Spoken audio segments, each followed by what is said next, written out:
Jean, chapitre 18. Après avoir dit ces paroles, Jésus alla avec ses disciples de l'autre côté du torrent du Cédron où se trouvait un jardin. Il y entra, lui et ses disciples. Judas, celui qui le trahissait, connaissait aussi l'endroit parce que Jésus et ses disciples s'y étaient souvent réunis. Judas prit donc la troupe de soldats romains ainsi que des gardes envoyés par les chefs des prêtres et les pharisiens, et il s'y rendit avec des lanternes, des torches et des armes. Jésus, qui savait tout ce qui devait lui arriver, s'avança alors et leur dit, « Qui cherchez-vous » Ils lui répondirent, « Jésus de Nazareth. » Jésus leur dit, « C'est moi. » Judas, celui qui le trahissait, était avec eux. Lorsque Jésus leur dit, « C'est moi », ils reculèrent et tombèrent par terre. Il leur demanda de nouveau, « Qui cherchez-vous » Ils dirent, « Jésus de Nazareth. » Jésus répondit, « Je vous ai dit que c'est moi. Si donc c'est moi que vous cherchez, laissez partir ceux-ci. » Il dit cela afin que s'accomplisse la parole qu'il avait prononcée, « Je n'ai perdu aucun de ceux que tu m'as donnés. » Alors Simon-Pierre, qui avait une épée, la tira, frappa le serviteur du grand prêtre et lui coupa l'oreille droite. Ce serviteur s'appelait Malchus. Jésus dit à Pierre, « Remets ton épée dans son fourreau. Ne boirai-je pas la coupe que le Père m'a donnée à boire ?» La troupe, le commandant et les gardes des Juifs s'emparèrent alors de Jésus et l'attachèrent. Ils l'emmenèrent d'abord chez Anne, car il était le beau-père de Caïphe qui était grand prêtre cette année-là. Or Caïphe était celui qui avait donné ce conseil aux Juifs, « Il vaut mieux qu'un seul homme meure pour le peuple. » Simon-Pierre et un autre disciple suivaient Jésus.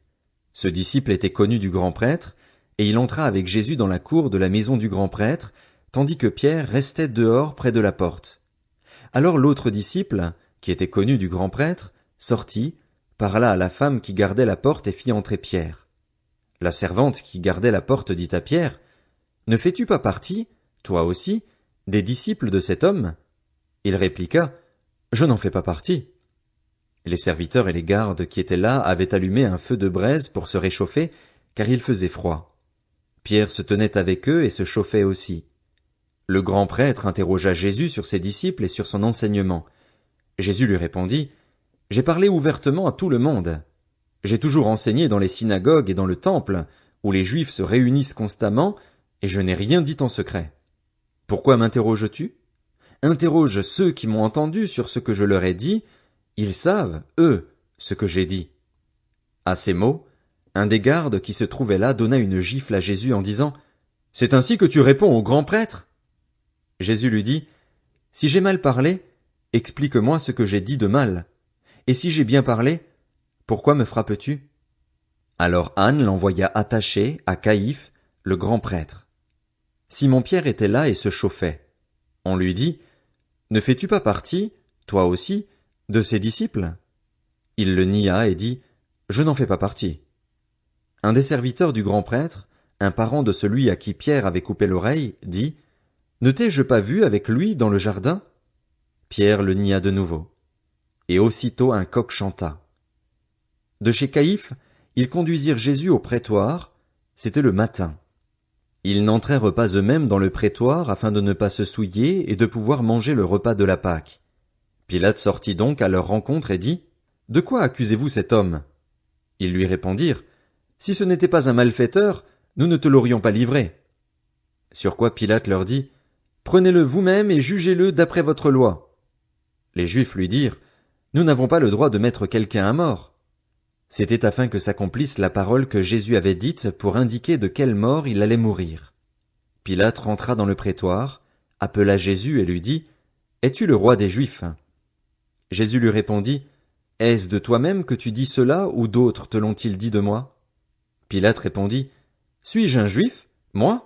Ta nation et les chefs des prêtres t'ont livré à moi. Qu'as-tu fait ?» Jésus répondit, « Mon royaume n'est pas de ce monde. Si mon royaume était de ce monde, mes serviteurs auraient combattu pour moi afin que je ne sois pas livré aux Juifs. Mais en réalité, mon royaume n'est pas d'ici-bas. » Pilate lui dit, « Tu es donc roi ?» Jésus répondit, « Tu le dis, je suis roi. Si je suis né et si je suis venu dans le monde, c'est pour rendre témoignage à la vérité. Toute personne qui est de la vérité écoute ma voix. » Pilate lui répliqua, Qu'est-ce que la vérité? Sur ces mots, il sortit de nouveau à la rencontre des Juifs et leur dit, Pour ma part, je ne trouve en lui aucun motif de le condamner. Mais, comme c'est une coutume parmi vous que je vous relâche quelqu'un lors de la Pâque, voulez-vous que je vous relâche le roi des Juifs? Alors de nouveau ils crièrent tous, Non, pas lui, mais Barabbas. Or, Barabbas était un brigand. Jean, chapitre 19. Alors Pilate ordonna de prendre Jésus et de le fouetter. Les soldats tressèrent une couronne d'épines qu'ils posèrent sur sa tête et lui mirent un manteau de couleur pourpre. Puis, s'approchant de lui, ils disaient, Salut, roi des Juifs! Et ils lui donnaient des gifles. Pilate sortit de nouveau et dit aux Juifs, Voilà, je vous l'amène dehors afin que vous sachiez que je ne trouve en lui aucun motif de le condamner. Jésus sortit donc, portant la couronne d'épines et le manteau de couleur pourpre. Pilate leur dit, Voici l'homme. Lorsque les chefs des prêtres et les gardes le virent, ils s'écrièrent, Crucifie-le! Crucifie-le! Pilate leur dit, Prenez-le vous-même et crucifiez-le, car pour ma part, je ne trouve en lui aucun motif de le condamner. Les Juifs lui répondirent, Nous avons une loi et, d'après notre loi, il doit mourir parce qu'il s'est fait fils de Dieu. Quand il entendit cette parole, Pilate eut très peur. Il rentra dans le prétoire et dit à Jésus, D'où es-tu? Mais Jésus ne lui donna aucune réponse. Pilate lui dit, C'est à moi que tu refuses de parler? Ne sais-tu pas que j'ai le pouvoir de te relâcher et que j'ai le pouvoir de te crucifier? Jésus répondit, Tu n'aurais aucun pouvoir sur moi s'il ne t'avait pas été donné d'en haut.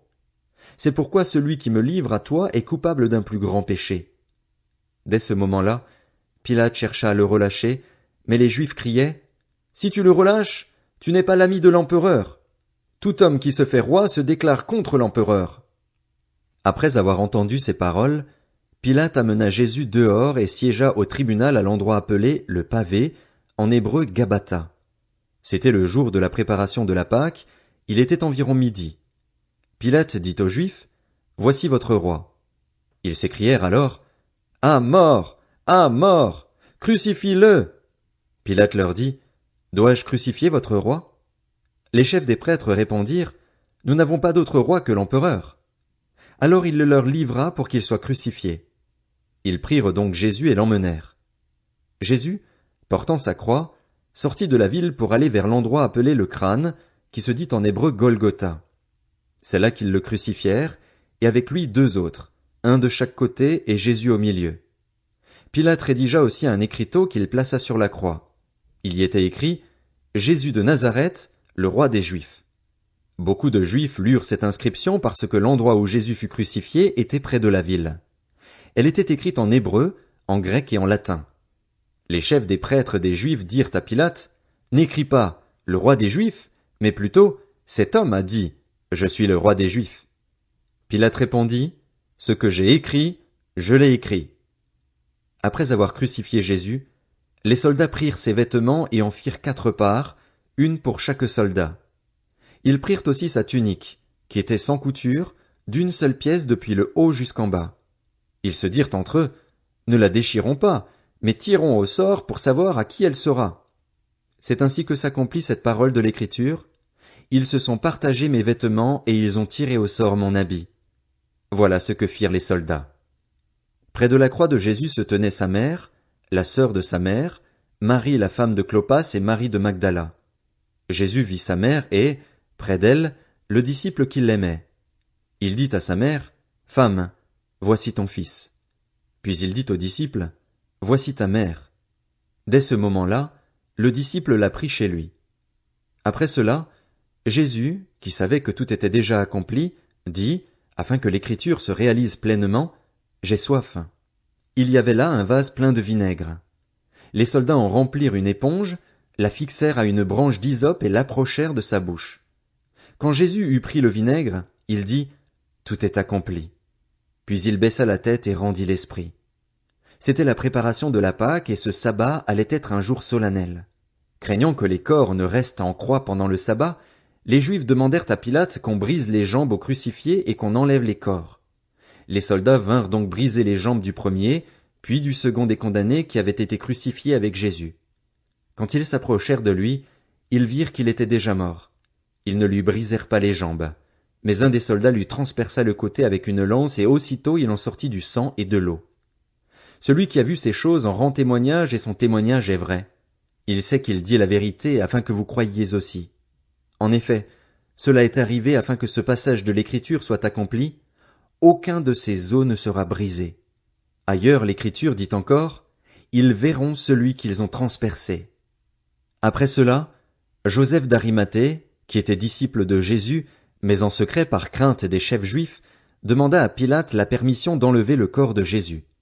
Pilate le lui permit. Il vint donc et enleva le corps de Jésus. Nicodème, l'homme qui auparavant était allé trouver Jésus de nuit, vint aussi. Il apportait un mélange d'environ 30 kilos de myrrhe et d'aloès. Ils prirent donc le corps de Jésus et l'enveloppèrent de bandelettes, avec les aromates, comme c'est la coutume d'ensevelir chez les Juifs. Or, il y avait un jardin à l'endroit où Jésus avait été crucifié, et dans le jardin un tombeau neuf où personne encore n'avait été mis. Ce fut là qu'ils déposèrent Jésus parce que c'était la préparation de la Pâque des Juifs et que le tombeau était proche.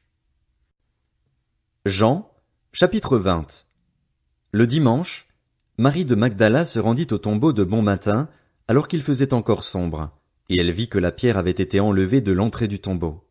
Elle courut trouver Simon-Pierre et l'autre disciple que Jésus aimait et leur dit, « Ils ont enlevé le Seigneur du tombeau et nous ne savons pas où ils l'ont mis. » Pierre et l'autre disciple sortirent donc et allèrent au tombeau.